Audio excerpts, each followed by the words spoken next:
It would be one of my greatest errors as a presenter to give a presentation on puzzle making without allowing you to experience the real thing. Daniel is an interesting word. It is two syllables and two anagrams. One of these anagrams is one syllable and the other is three syllables. Can you name the two?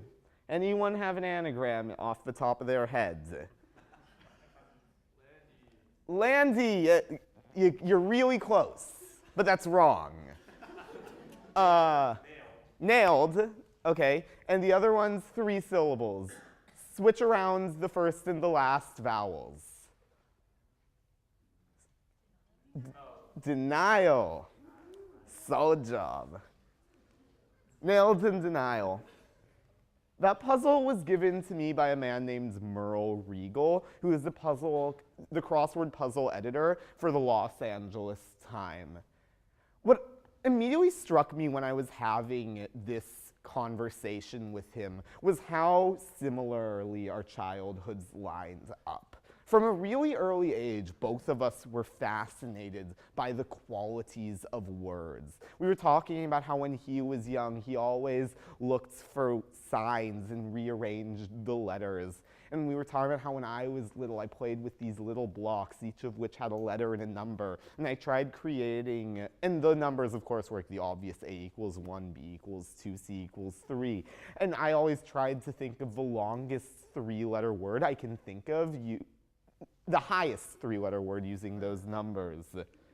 And I kept pursuing these puzzles. I kept constructing little puzzles like the highest valued three-letter word. And as a result, when I started doing CAPS, what I really wanted to do was think about thinking about the puzzle. I wanted to think, what is a puzzle to me? How can I consider the puzzle in the way that is going to make my own puzzles that I'm constructing the strongest that they can be? So I started thinking of puzzles on this sort of escapism versus science spectrum. Some puzzles were basically pure escapism, something you never do because you really want to get smarter, you just do them because you're bored. I kind of put Sudokus in that category. And I then thought of the other side, which was of sciences, where I thought of puzzles that really made you think, the really tricky ones, like those math logic puzzles you do, the Einstein's puzzle, which only 2% of people can solve. Fun fact. And as a result, I was sort of condescendingly ignoring the idea of puzzles as escapism, but I was embracing the idea of puzzles as science. And what I realized was this wasn't really the right way to think of it for two reasons.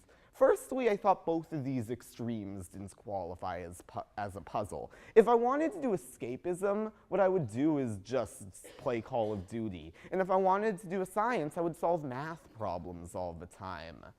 And neither of those really qualified as puzzles. So I started really talking to other people, other constructors, and they introduced a new way of thinking about the puzzle. The puzzle is art. And when I first heard this, I was like really confused by that logic that was used. Like, art I've never thought of as something that was interactive. You listen to music, you go to a gallery, you watch a play. I never thought of as art as something you can do. But as I thought about it, it made more and more sense. I started thinking about the rules of puzzle making. All crossword puzzles, for instance, have 180-degree rotational symmetry. And if you want to get a crossword puzzle submitted into a newspaper, you gotta follow the rules. There's a max number of black squares you can have and a min number of black squares you can have. And all these rules made these puzzles into far more beautiful designs. And even puzzles we don't consider as art forms are considered in that way in other locations. For instance, while Sudoku was invented in California by a Japanese-American man, when it was taken to Japan, they took a completely different approach to the puzzle, really turning it into that arts form. For instance, if you look at Japanese Sudoku, many of them try and make designs like flowers and trees in their own puzzles to make them more artistic. And I started thinking about the process of making art. I started thinking about who are the artists who are most remembered today? Who are the ones who had the best influence? And what I immediately came to the conclusion was all of these famous artists, Van Gogh, Picasso, they all were trendsetters. They all tried turning their medium into something new and different, and they revolutionized their field. So I looked to puzzlers who I felt revolutionized their field. I interviewed them, I talked with them, I created puzzles inspired by them, and I began to realize there were three big ways that a lot of these puzzle constructors revolutionized the puzzling landscape. Essentially, putting the arts back into the puzzle. The first way people often did this was by making something new. And this is not like something you haven't seen before, like a red Cadillac. This is like something completely novel. Thank you. Something out of nowhere. So the man who I interviewed about this was a man named Brad Schaeffer. And Brad Schaeffer was describing a time about 15 years ago when he was a graduate student at MIT. And he was going on a road trip from California back to his alma mater. Around Nevada, he began thinking about some puzzles he'd made before, specifically chess puzzles. These were chess problems, but they weren't problems in the way you would typically think they'd be constructed, not like white to win in 2 moves. These puzzles were far more logical, far more based on abstract thinking. For instance, it shows you a board and you have to determine whether white or black has the move based on castling and stuff like that. Or for instance, you made helpmates, which are basically white wins, but black has to play all the worst possible moves in order to find a way to screw up the situation. And when he's in the Midwest, he's thinking about this, and he's thinking about ways to integrate these chess problem techniques into other kinds of puzzles. Crosswords where the clues are being made differently. Word searches that have completely different intentions. Sudokus using all sorts of symbols.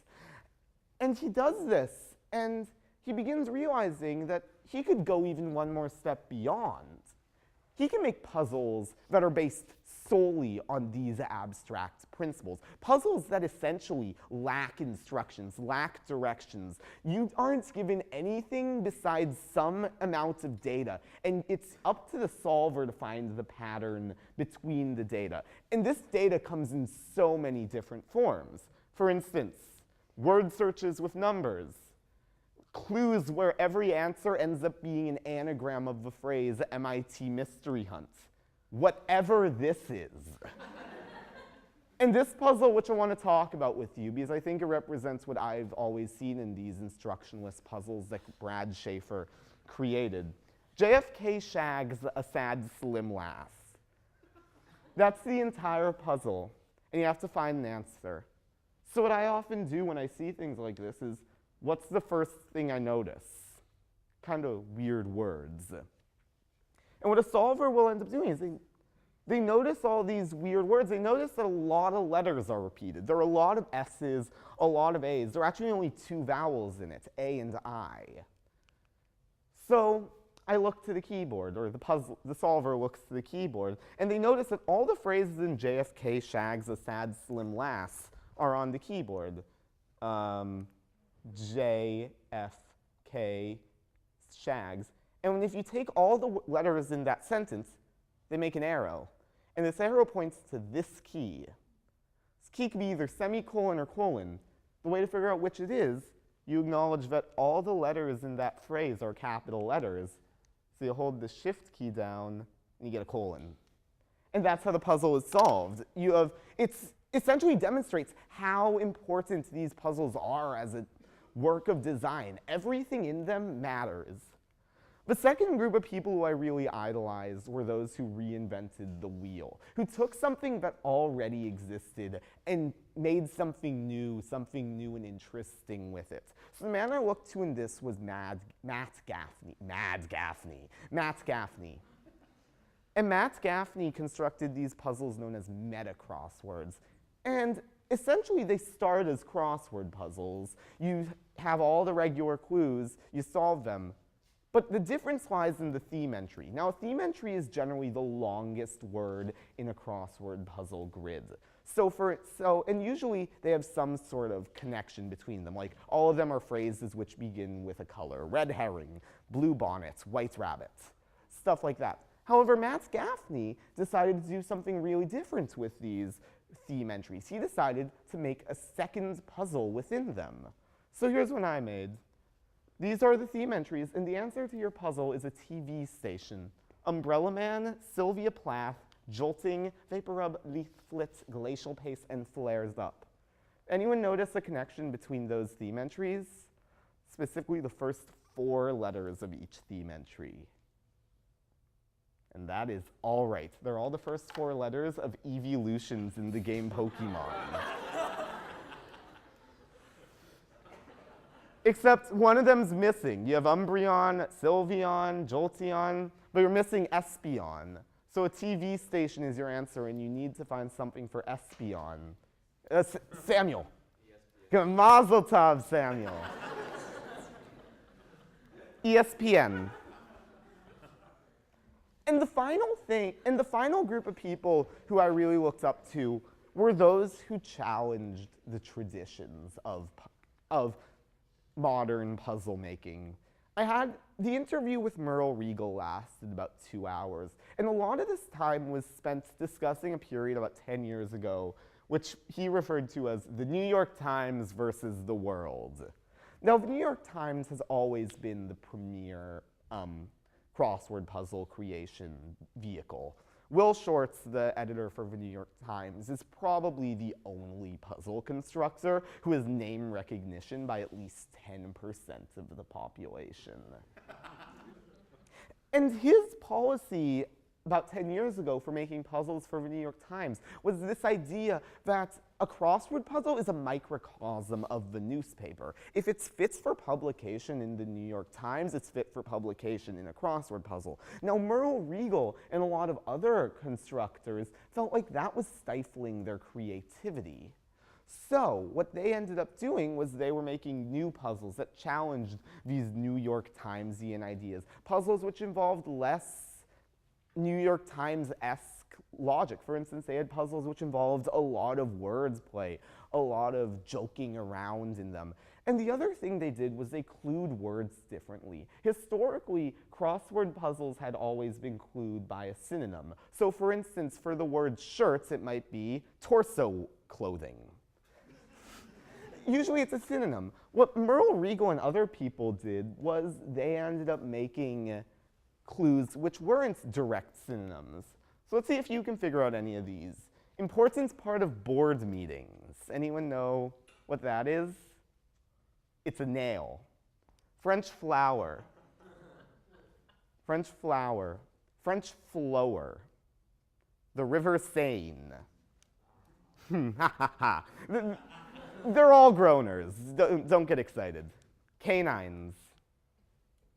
Teeth. Yeah.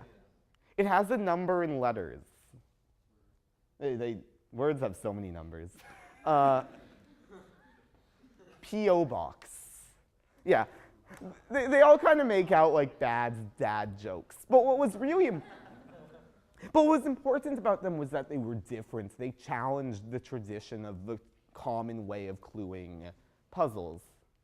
So now I want to talk about where I'm brought into all this. I started my process of CAPS with the intention of creating a book of puzzles. And what I found, like, by the 4th or 5th day was that making a book wouldn't be all that difficult for me. Like, Ken is a specific type of puzzle which I've always been interested in making, where it has the Sudoku quality of each row and column has one of each number in it, but also each grid has a little clue of a mathematical operation. So for instance, the 7 plus on the top means that the 2 digits in that add up to 7.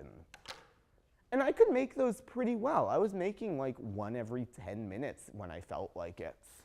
It was challenging, there were errors, but it wasn't like all that difficult. But what I found was that wasn't what I was interested in. The puzzle makers who I idolized the most were those who challenged tradition. So I tried making Ken in new, different ways. I tried giving them 180-degree rotational symmetry like they are in crosswords. I tried making them more difficult, making them easier, making them littered with all these aha moments in order to make these ken the best that they can be. And this took a lot longer. Like, to make these really difficult ken, I was spending upwards of a day just editing each clue, figuring out how to make it perfect.